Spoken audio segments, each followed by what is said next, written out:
Hello everyone, good afternoon. Welcome back to the Law Entrance YouTube channel. Today is 7th of August. It's a Wednesday and we are back live with another the Hindu newspaper analysis and the Indian Express analysis.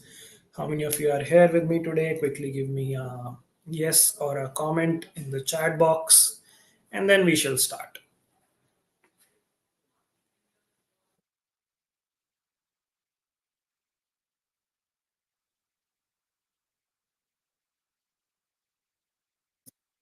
Okay, Ridhi is here. Hi Ridhi.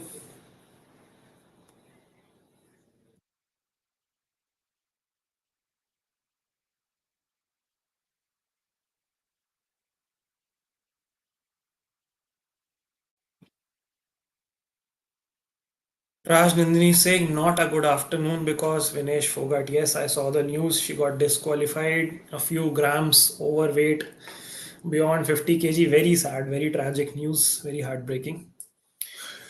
But yeah, it is what it is. That's how life is. Though still very proud of her for beating the previous Olympics champion. Anyway, hard luck. Priyanshi is here, Deeptakshi is here, Arman is here, just got over with Quant. Mishika is here, Sharve is here, Suhani is here, K-pop is here, Anvay. Yes, we lost the medal. Sprinkle Hand, Tanvi, Divyansh, and Aradhya. Good afternoon, everyone. Welcome to the channel. Welcome to the session. And I'm not going to ask how are you doing because all of us are a little bit sad right now because of the Olympic situation. Yesterday, our hockey team also could not proceed to the finals. I was watching the match. It was very close. Like the last few seconds, we had an opportunity to strike a goal, but that also did not go our way. So these small things just make a lot of difference sometimes. This time luck has been not very favorable to our Indian team. Yes, hockey's last goal and now this. Priyanshi is saying for Nobel Prizes, what all we should remember. Who all won the Nobel Prizes, the history of Nobel Prizes, and who are the Indians who have received the Nobel Prizes. These are the three things you should be looking at. And yeah, let's begin today's analysis. Dhriti is here, Mukti is here. Hello, welcome, guys. All right, so let's start. If my screen is visible, if I'm audible and visible, just quickly give me a yes in the chat box. Mukti is saying, really expecting something from Lakshya. He was doing so well. Yes, we were expecting from Lakshya Sen, we were expecting from PV Sindhu, we were expecting another medal from Manu Bhakar. But yeah, a little bit luck not going our way. What was the name of the committee set up for the queer committee after last year's judgment? I can't find it online. Which judgment are you talking of? Judgments. Okay, Manu Bhakar is from my hometown. That's great. Good to know. Okay, yes, everyone is ready to start. All right, then let's begin. So today is 7th of August. I'm your host Govind Singh, your faculty for GK, Logical Reasoning and English, right? So what are the topics for today's discussion? We have three topics for discussing today. First is a Hindu editorial article called $30 trillion economy. What can we do to achieve this goal? What is the year which we have set to achieve this goal? Which year? Tell me the year.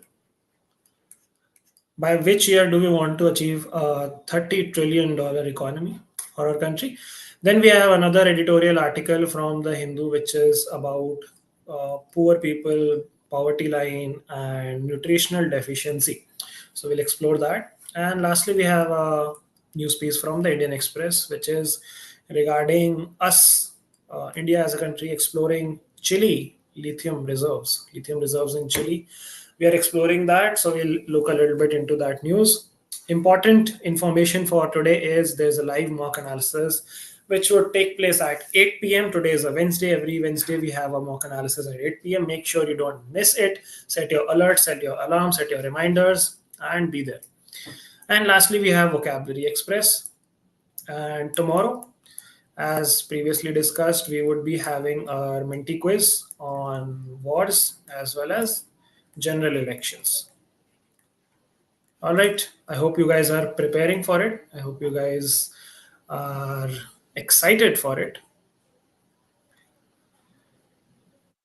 Yes, 2047 is the correct answer. Satviki is here. We have a few more people who have joined us. All right. Vinesh Fogart should have cut her hair. It would have dropped about 50 gram. Sat in sauna, 50 gram. I think they must have tried everything in their capacity. I think they would have. They're not dumb people to not try these things. But yeah, it is what it is. Anyway, Salik sir would be discussing this news, the Vinesh Fogart news, in the 6 p.m. class. He would also be discussing the developments in the Bangladesh news, and he would be discussing the new vice presidential candidate on the Kamala Harris faction. Can you tell me the name of the guy? Who is the vice presidential candidate in the Kamala Harris group? In the chat box.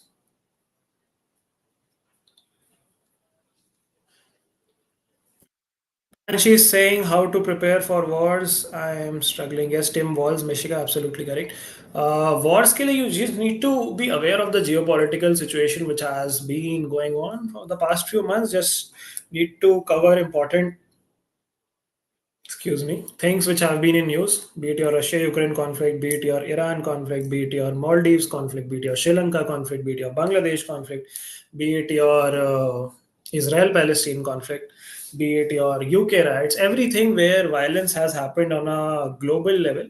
UK riots, I won't count probably on a global level, but yes, global outrage and outbreak of violence and war. You have to cover every information related to that. You need to know about the countries, you need to know about their leaders, you need to know the timelines, you need to know the historical context, you need to know the contemporary development, everything. Because CLAT and ALET can ask you anything and everything under the sun. So we'll prepare accordingly. We won't leave any room for error and any loopholes. I hope that's clear. Yes, Tim Walls is the correct answer, and JD Vance on the side of Trump, absolutely correct. So, sir would be discussing this at 6 p.m. Make sure you tune in to that class as well. Okay, if we are ready to begin today's Hindu analysis, quickly give me a ready in the chat box, then we shall start. Ready in the chat box? Ready, ready, ready, ready, ready in the chat box.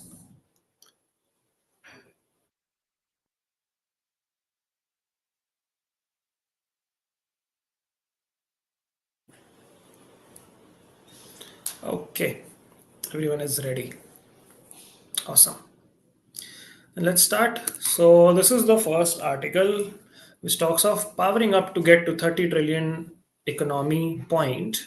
This is obviously about India by the year 2047.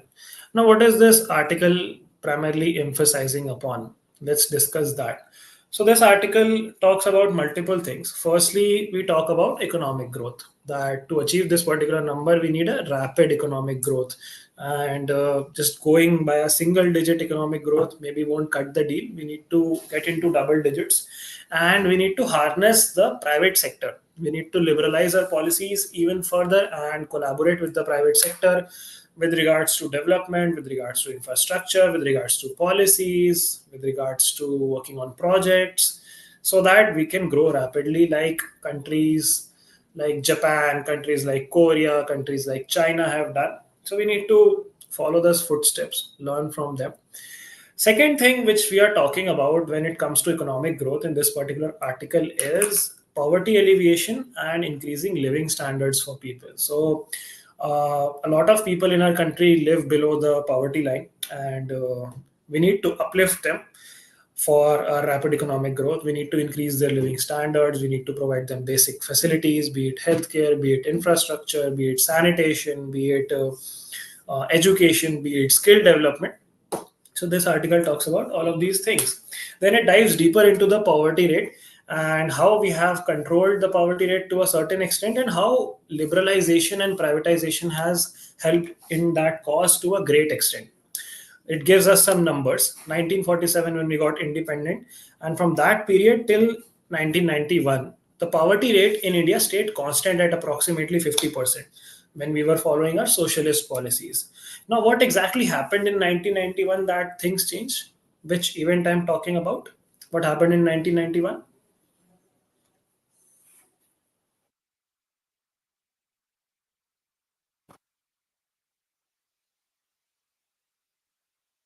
Waiting for responses in the chat box.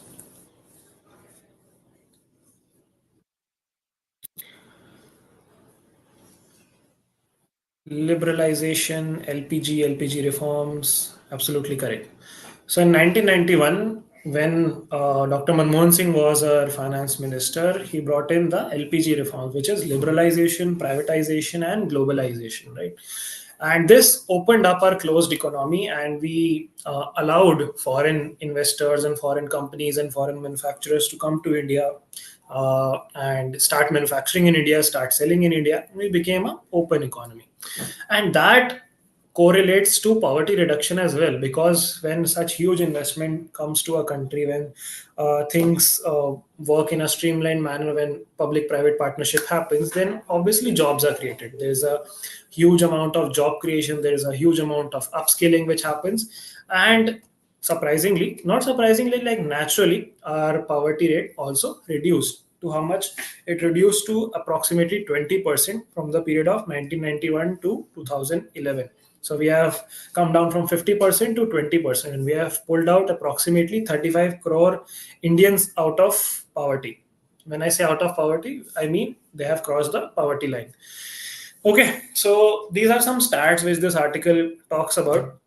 The next aspect which this article covers in detail is the participation of labor force. How many people are either employed or are willing to take up employment is what constitutes your labor force. We have discussed this before as well. Now, the thing with India is our labor force is concentrated majorly in one sector. Can you tell me which sector? Which sector sees approximately 50% of our labor participation? Which sector I'm talking about?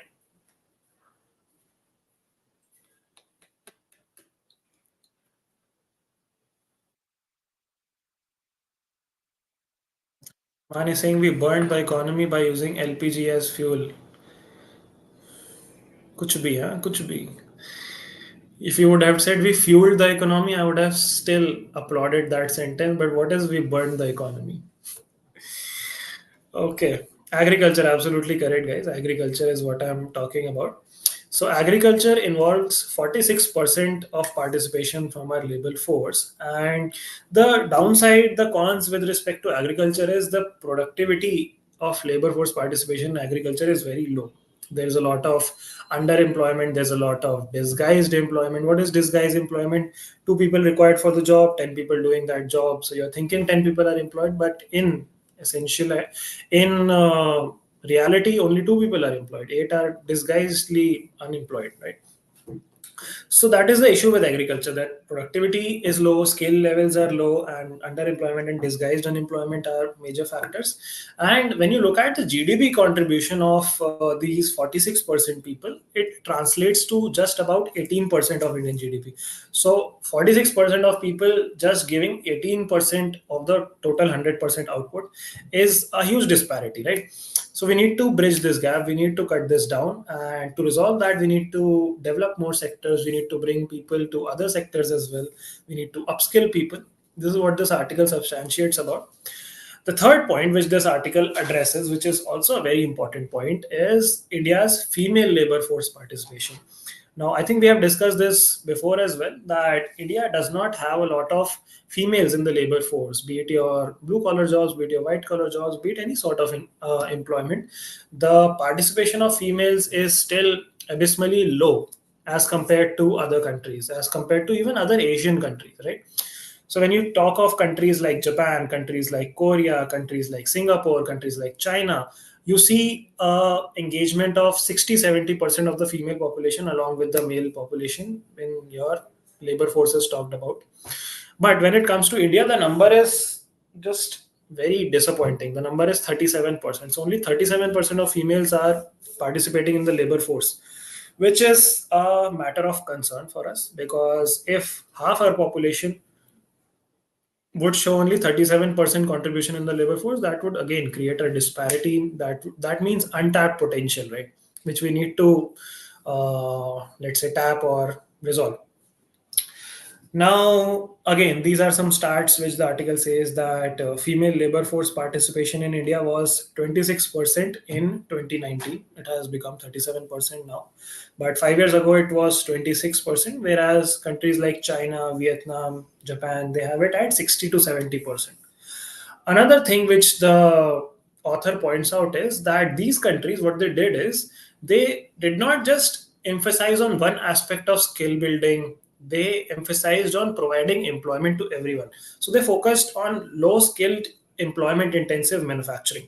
Low skilled employment intensive manufacturing, as in the people who were working in those factories, in those manufacturing setups, probably they were not very highly skilled, they were low skilled, but they were still employed and were contributing to the GDP in some way or the other. And they had a strong focus on exports as well. So again, focusing on manufacturing, focusing on female participation, focusing on exports, these are the three things which gave them a double digit growth trajectory, and they just surpassed our country like anything. We are talking of countries like South Korea, Japan, China, Vietnam, right? Although we are a bigger economy when it comes to absolute numbers, but we are talking about the growth trajectory. We're talking about the economic growth. And you cannot really have a fair comparison as well, because the population of these countries is significantly lesser than what we have right now.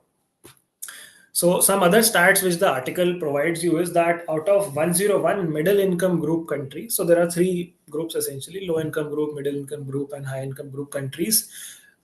Beyond that, there are also like lower middle income groups or higher middle income groups. But when we talk of the middle income group countries, which has 101 countries out of 196, only 23 countries have attained high income status by 2018.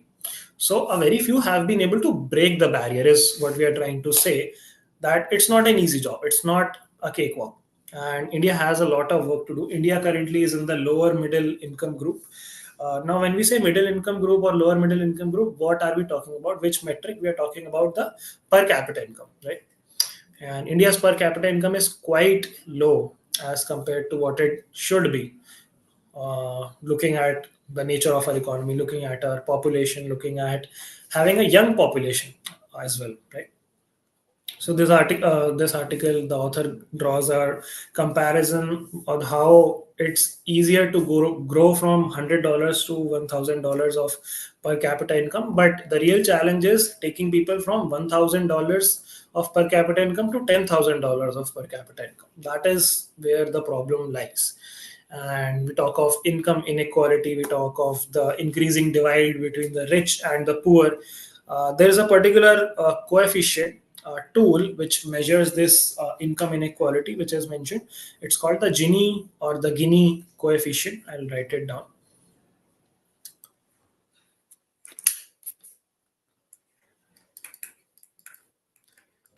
Coefficient. So this is basically a scale from 0 to 1.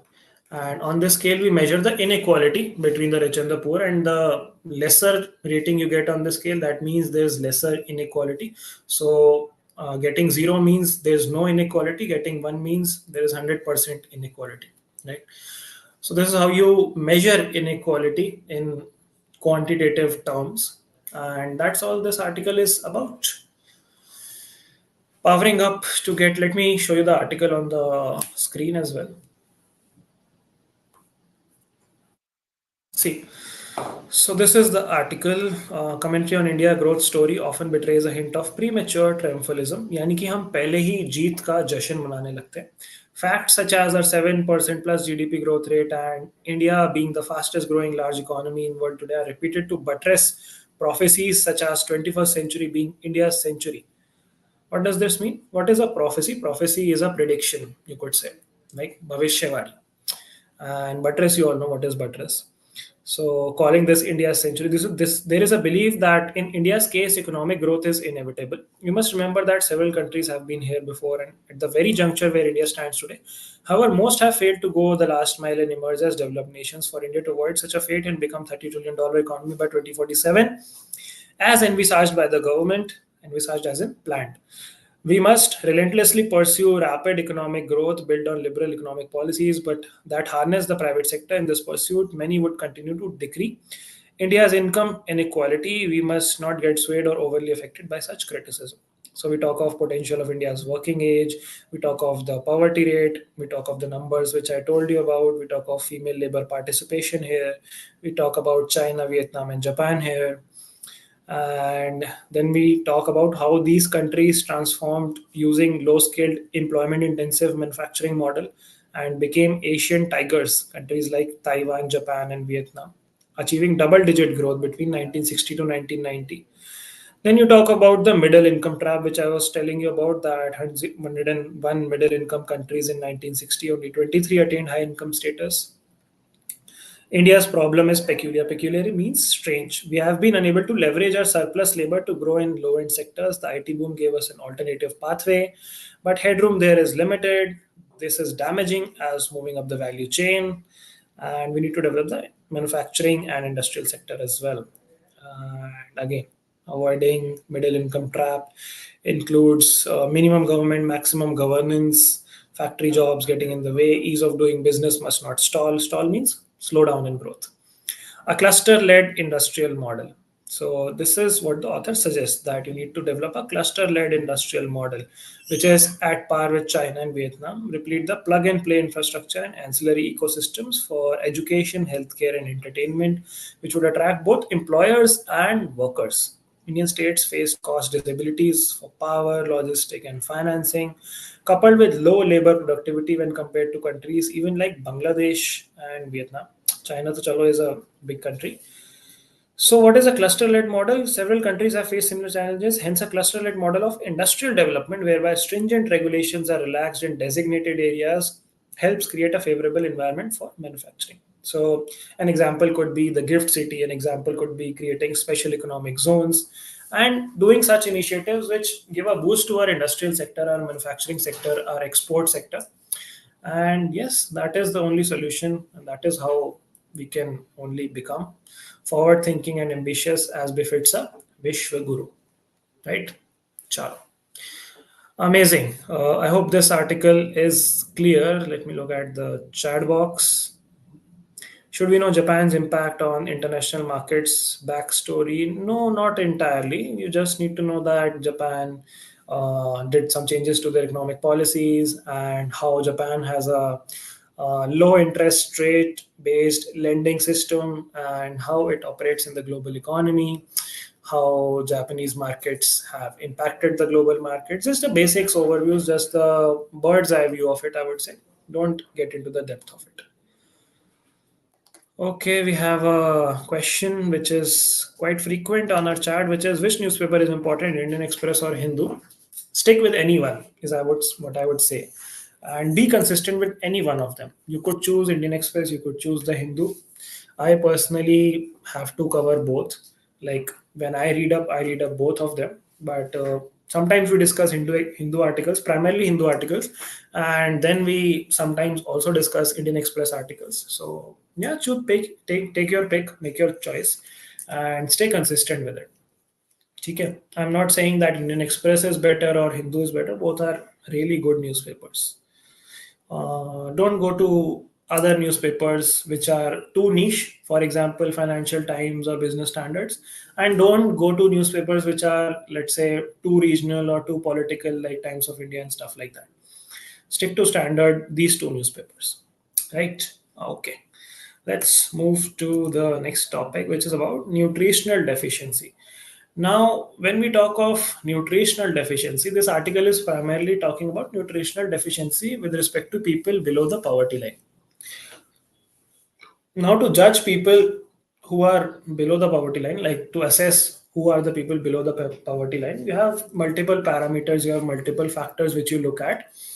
And The primary ones among them are, firstly, you look at income, obviously. People who are earning X amount of money in a year, you classify them as above poverty line or below poverty line. Second is you track their household expenses, their monthly household expenses, how much they're spending, what is their disposable income. Third way to track, and the way which this article is emphasizing upon, is expenditure on nutrition, how much they are spending on nutrition. Now, nutrition not just involves food, it also involves non-food items, which could be medicines, it could be healthcare facilities, it could be other things which are important for your nutrition. It could be, let's say, spending on gym, it could be spending on supplements. So all non-foods and food-related expenditure, which is correlated to nutrition, we track them on a monthly per capita per family member basis to track whether a person is lying above the poverty line or below the poverty line. So this article primarily talks about a survey which is by the National Sample Survey Office. They have issued a detailed report on household consumption expenditure survey, which happened in 2022-23, and we are going to analyze that report and its findings. Now, when we talk of data on quantity of various food items consumed by households during specific products, we also talk about the total value of consumption of these foods to track how much they are spending. Also, another thing which you have to keep in mind when it comes to tracking who are the people below poverty line and above poverty line, historically we have had various commissions and committees who have talked about this. The article also references to a few committees. I'll tell you the names. First one is your Lakdawala committee. I'll write it down. Hmm.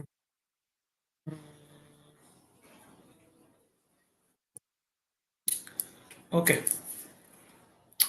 So the first one was the Lakdawala committee.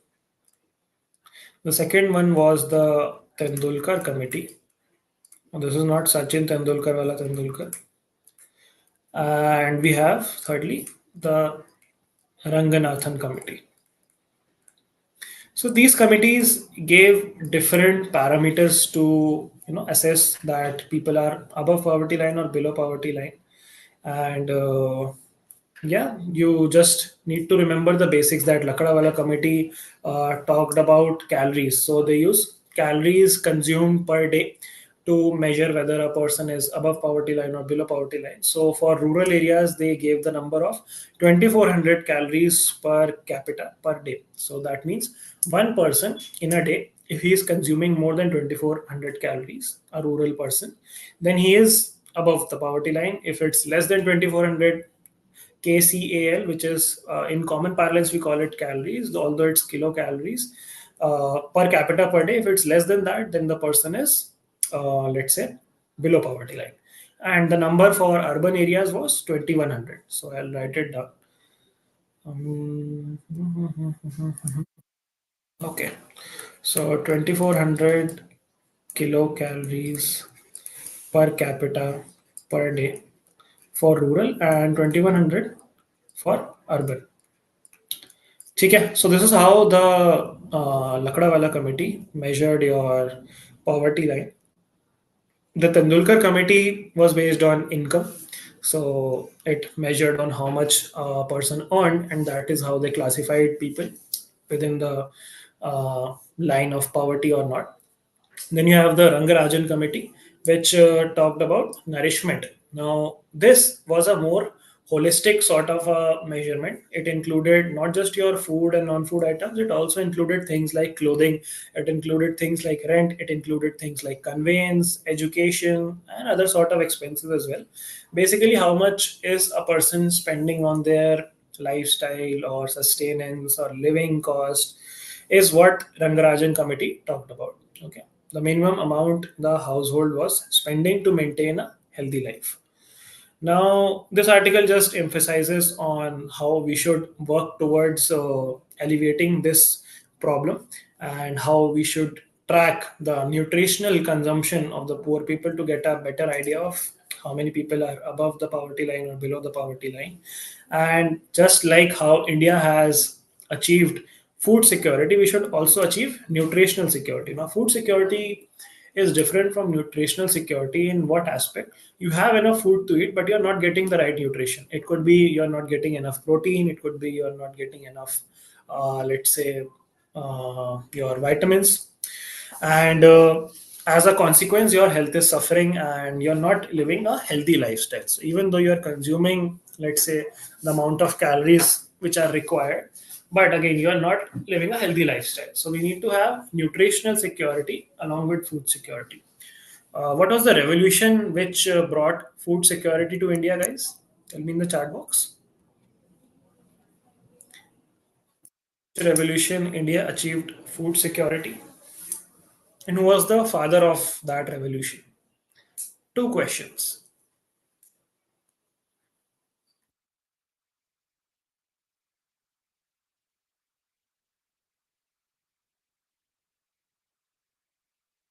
Okay, I have received the response सबसे पहले from Preetham. Good answer. Green Revolution, absolutely correct. And the second answer has been answered by Parv. सबसे पहले. I think it's Parv, right? Yes. MS Swaminathan, who's called the father of the Green Revolution. Absolutely correct. Yes. Correct. चलो. Article देख लेते हैं एक बार in the newspaper. What is the article like? Okay. So this is the article. National Sample Survey Office released a detailed report on household consumption expenditure, collected data, food items, households, calorific value, per capita per calorie intake, approach of measurement of how one defines poor, Lakdawala Committee, Tendulkar Committee, Rangarajan Committee, how they have defined the poor, each of them, which we have already discussed. Per capita calorie requirement, this we have already discussed. So this basically gives you numbers and then talks about MPCE. What is MPCE? Monthly per capita expenditure. Okay. So yes, this is what the article is saying. Lastly, it tells you that these are the numbers which are estimated and gives you classification between food expenses, non-food expenses. These are numbers you don't need to remember. It's just for your better understanding. So lastly, the article says the government has several welfare programs aimed at uplifting the poor, including improving their health conditions. It will go a long way if some nutritional schemes targeted towards the poorest of the poor are put in place to raise their level of nourishment to have a healthy life, which I was just telling you. Right? Okay, that brings us to the end of the second topic. Let's quickly discuss the third topic of the day, which is Coal India Limited doing an operation to find and explore lithium reserves in the country Chile. Now, this is not called Chile, it's pronounced Chile. And this is a South American country. It's a long coastal sort of a country in South America, and it is also the part of the lithium triangle. Now this region is called the lithium triangle, which has three countries: Chile, Bolivia and Argentina. Right. These three countries have very large lithium reserves. Chile specifically has the largest lithium reserves in the world and is also the second largest producer of lithium. When you talk of lithium, how many of you have studied science in class 11th and 12th? Can you tell me the atomic number of lithium?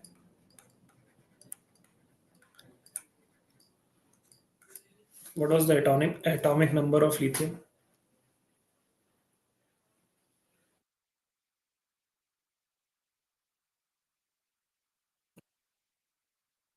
Okay, I think I did not share the screen. So yeah, this is the triangle: Bolivia, Argentina, and Chile, South America.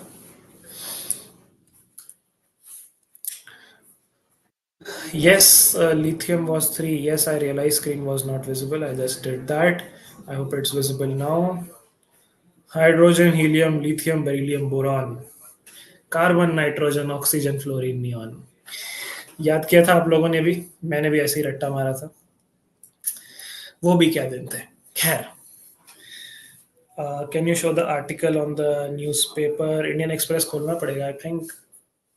चलो पहले cover कर लेते हैं, then we'll look for it. ठीक है. So what I was telling you is Coal India Limited will do it in the We'll do the exploration in the salt flats of Chile. So there is a region in Chile which is called the salt flat. So they're flat land which has a lot of deposits of lithium underneath. It's a white sort of a land. Lithium also is a white metal, a very reactive metal.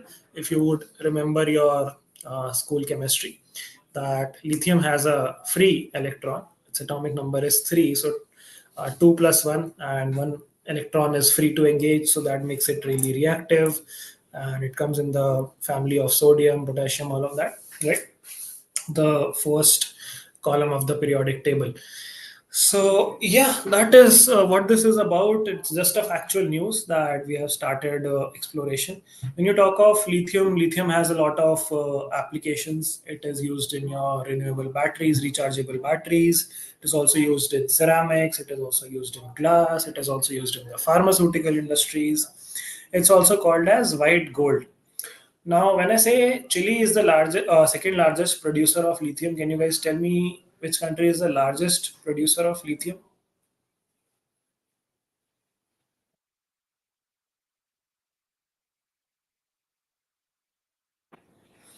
Remember the table to some extent, yes. 1s1, 2s1 configuration, correct. Nostalgia for me. Yes, Australia is the largest producer of lithium. And in Australia as well, we are exploring opportunities to extract lithium. Coal India Limited is doing their exploration there as well. We have also found lithium reserves in India in a few places. Can you name a few places where we have found lithium reserves in India? One of them was very recent as well.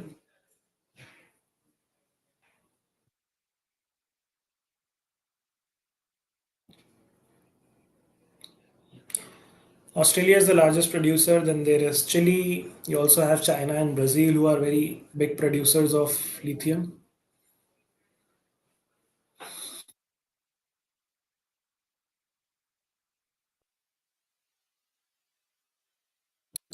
Ladakh, Jammu Kashmir, correct.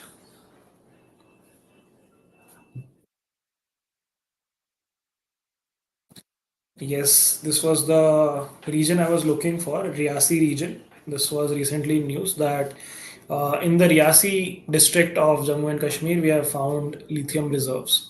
उससे पहले भी काफ़ी जगह हमें lithium reserves मिले हैं. We found it in the city of Korba, which is in Chhattisgarh. We have also found it in Karnataka, in the city of Marla.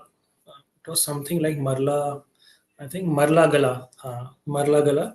And Jharkhand, maybe there's a place called Kodarma where we have found lithium reserves. So, yeah, this is where we have lithium reserves in India as well to get more lithium reserves because this is poised to be the fuel of the future for renewable energy, for renewable batteries. That is why this news becomes important. Which company is doing this exploration? It's Coal India Limited. Just remember the name. And yes, that brings us to the end of our Hindu analysis. This was just a factual topic. Let's talk about today's vocabulary. So, the first vocabulary word for the day is obstreperous. Obstreperous means noisy and difficult to control, unruly, unmanageable, undisciplined, antonyms are calm, harsh, subdued. Sentence: he becomes obstreperous when he's had a few drinks. What drinks? Soft drinks. No, obviously not soft drinks.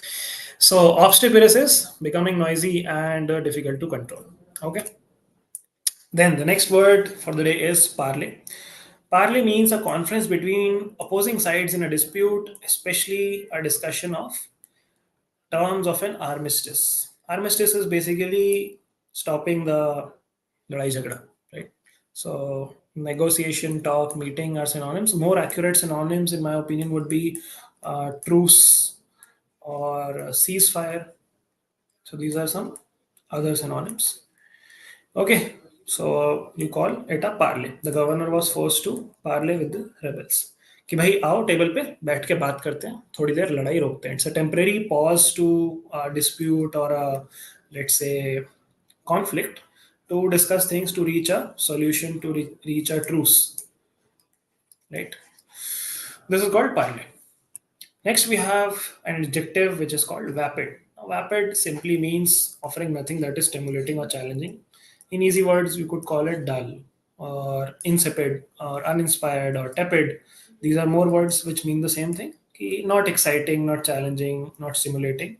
Antonyms are amazing, astonishing, astounding. The vapid conversation bored her is the sentence.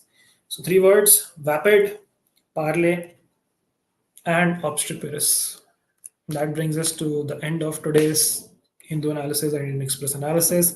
If you have any questions, please feel free to ask. We have a couple of minutes. And then let's wrap up today's session.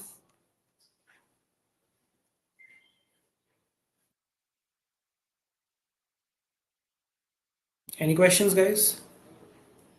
Are we done for the day? Make sure you don't miss out on the mock analysis happening today at 8 p.m. And do drop a like on this video. If you are enjoying the daily Hindu analysis, a like is must. If you have 30 people attending, I need at least 25 likes on every video. Quiz tomorrow, Arman. Declared it in the starting of the session. Quiz is tomorrow. A parley between Israel and Palestine is the need of an hour to mitigate the war from escalating. Good sentence, absolutely correct. Good one, Priyanshi. Do we need to know internal exercises for military? Can I have a look at something if something is new or significant? Varna nahi. Supposed to study the national sample survey in detail? No, you're not.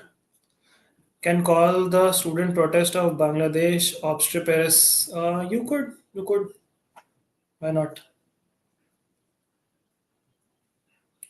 Is it important to know regarding the OBC classification in West Bengal and the Calcutta High Court ruling? No, you don't necessarily need to do High Court rulings unless they give a ruling which is setting a precedent, which is something entirely new, which is controversial, which is in news a lot. So I think you can skip the OBC classification wala judgment. Quiz topics, I already told the topics of the quiz are wars, the global wars happening in the world. And the second topic is general elections in India. So, two topics. It would be a 20 to 25 questions MCQ based quiz.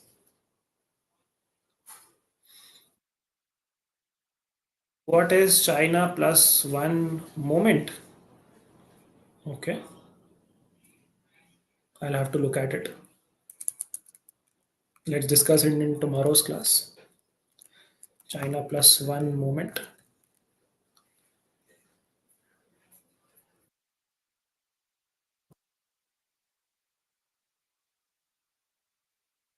Okay, you're trying to say movement.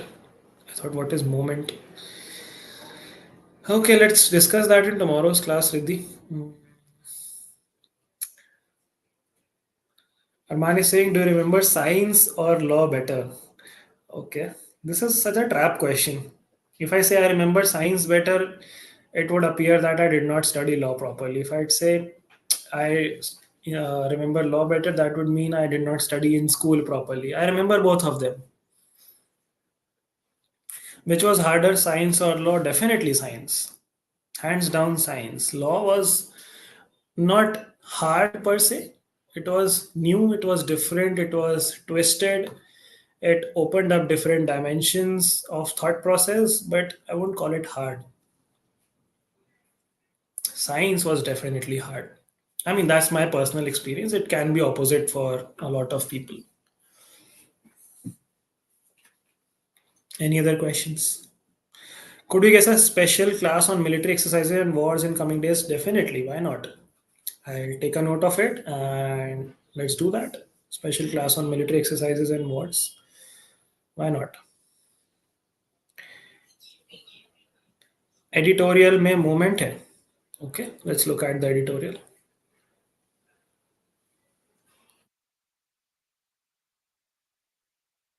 Here editorial. We're talking of today's Hindu analysis.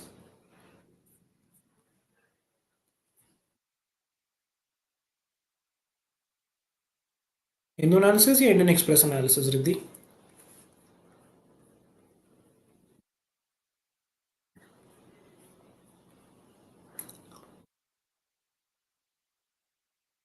Editorial में तो मुझे नहीं दिख रहा कहीं moment. $30 trillion economy. Okay, let's see where it is. Okay, today as India tries to capitalize on the China plus one moment to attract global manufacturers and their supply chains and further augment its exports, we must resist the temptation of putting up huge tariff walls for imports. Hmm. Let me research a bit on this. I'll get back to you. I don't want to give you a half baked or incorrect answer. So give me some time. I'll research and let you know what is the China plus one moment. We'll talk about this in tomorrow's session. Okay, chalo. ठीक है, let's end today's class, guys. That's all for today. Thank you so much. Keep learning, keep preparing, and see you all in today's mock analysis at 8 p.m. and Salixer's class at 6 p.m. And of course, the special quiz tomorrow at 3 p.m. Tata, bye bye. Prepare well. Take care. Signing off.